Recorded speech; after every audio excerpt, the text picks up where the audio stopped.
Hello, this is teddygaming and welcome back to another very special video. Because today's one, there's been a new huge announcement for the Tmnt comic book series in terms of the fact that we're going back to the classics. And when I mean the classics, I don't mean the Mirage stuff. I'm talking about the 80s Toll cartoon. Now, over the past few days, a certain game that came out called Shredder's Revenge just came out, and it's been popular to say the very least, and it's got a lot of fan reaction, a good, yeah, I would say a lot of good stuff. And this has resulted in a new comic book series. I wouldn't say that this sort of revenge thing actually helped push it forward, but I'll definitely say that it probably has something to do with it.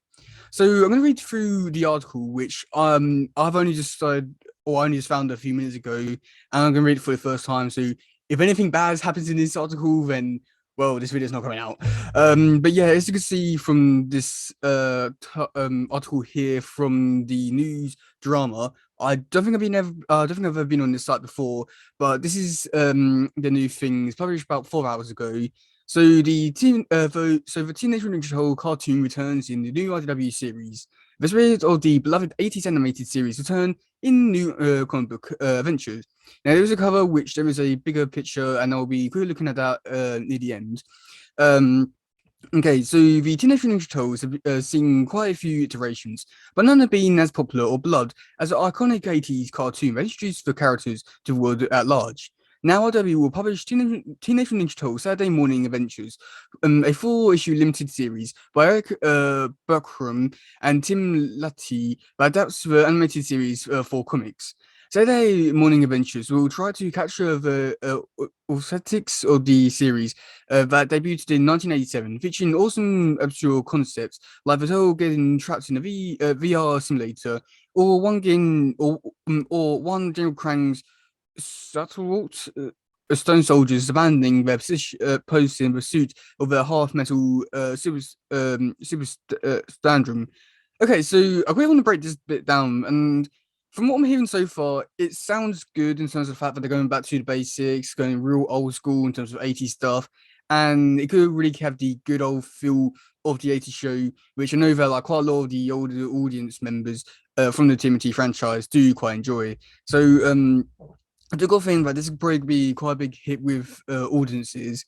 But the only thing is, with just by sound of it, with like saying like the turtles getting trapped in a VR simulator, it doesn't sound too authentic. It sounds like they're playing around with the idea of it still being in the 80s universe, but with more technology and more storylines. So I wonder if it will still have the same feel of it, or if it will still go in its own different direction, but still using the same designs. But I do got the feeling that like my only biggest problem with this so far is for like the 80s totals was so that generation and that so decade, but I don't think you really like replicate during this sort of time, during like either like now or 20 years in the future, just because it won't have the same feel. There's no real connection to these sort of ones as we did have like 20 years ago. So I got a feeling that some things could get missed in translation from what they want to do and how it actually gets presented. I know that these people who are working on it are pretty talented, but that doesn't actually mean that it will actually turn out to be good. I got a feeling that this series could potentially have some backlash depending how well things are. Because if it's not like the 80s ones, then people can moan saying that, oh, it's ruining my childhood and stuff like that. So yeah. So the new series comes from the heels of a recent completion of the IDW Tmnt Last Run Limited series on the opposition end of the authentic spectrum. That was a mature reader's look at the last told story featuring the deaths of all the four brothers. So yeah. I'm no stranger to writing the TMT for IDW, but this is different, said Burnham in the announcement. The version of the Toes that exploded onto the TV screens in 1987 was the version that I first met, and it brought me a lot of joy. And getting to play in this particular corner of the sandbox as well upon that joy, human action, and plenty of high concepts were packed into each episode, and we're following that path. I'm not sure if anyone in the comics is having as much fun as Tim Lutton and I with these done in one stories. So yeah, that doesn't really give me so it doesn't give me like confidence because they're fans of it. But at the same time, I've got a feeling that like some things could get lost in translation, which I just don't want to happen because like as much as like okay, I want to say this like even though the 80s one's not really my favorite version, and it's been proven before with Tales Forever, and maybe a little bit of the 2012 series when they did the crossover, was that they wasn't really given like enough respect and it wasn't treated how they were in the show. And I got a feeling something like that could potentially be happening. Bloody ads, growing up in the late 80s, nothing was like the experience of discovering the Tmnt, playing with the toys, watching the show, or waiting in the ground with the hopes of getting a chance to try out your luck at a arcade game.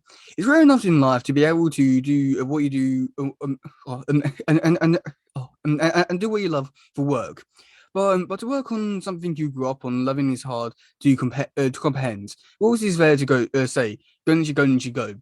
The Tmnt Saturday Morning Adventures issue 1 will hit shelves in September with main cover art and additional variants by Lutty, as well as variants done by Kevin Eastman and Tony Greglo. I'm not sure, I'm pretty sure I said the name wrong. But yeah, that was basically it for the main stuff. And then we got this one, the main image for the whole comic. And yeah, it looks really good. Like it really does give the whole vibe of the 80s show, but I think that's just more down to the fact that like it's just in the 80s style. But like even with like Raphael here, it still just looks like it's not going to be in the same sort of style or like the vibe. Even with some of these titles, they look more mature, serious, action oriented. And while that is like a big part of the modern version of Tales, this wasn't really the big fat in the 80s one. So as much as I really want to give it like love and all that, and well, sadly I'm still gonna be reading it no matter what because it's still new Tales stuff. I just got a feeling that maybe some stuff could get lost in translation just due to that the writers want or might are like in the mindset of still doing modern stuff while having a love for the 80s stuff. But so yeah, I'm quite curious to see what you guys had to say about this. Do you are you looking forward to it? Are you not? Will you be picking up? Yeah, I probably will one way or another because well, it's still new total stuff. But I am looking forward to it and seeing where they could go with this. And with a 4 issue limited series, it does sound a bit more interesting. And this all sound is going to be going more in line of oh, it's just episodic or like issue sotic, I guess. To really say at the very least. So I'm looking forward to it, but I still got a feeling that maybe things could turn out a lot worse. But yeah, that's gonna be it for today, guys. If you do love this one, please share, like, subscribe, and all that stuff. Goodbye, yo, bye.